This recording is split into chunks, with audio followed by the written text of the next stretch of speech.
বাংলাদেশ থেকে যারা নতুন সৌদি আরবে আসার পরিকল্পনা করতেছেন, দালাল বলতেছে ডাইরেক্ট কোম্পানি, তোমাদের ডাইরেক্ট কোম্পানি হবে এটাই, এই যে এরকম রাস্তায় কাজ করবেন, বেতন পাবেন 600 রিয়াল, তাও মাসে পাঠাইতে পারবেন 30 থেকে 35 হাজার টাকা।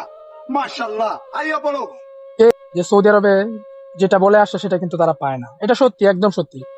যেটা বলে নিয়ে আসে সেটা কিন্তু কখনোই পায় না। তবে একটা জিনিস কি, এখানে আসলে আপনাকে অনেক পরিশ্রম করতে হবে। আপনি এসেই যে আপনি ভালো কিছু করতে পারবেন এমনটা না। আজকে আপনি যে কাজগুলো করতেছেন করতে থাকেন, একটা সময় দেখবেন এই কাজগুলো আপনাকে আর করা লাগতেছে না, আপনি ভালো কিছুই করতে পারবেন। ধৈর্যটাই সবচেয়ে বড় কথা।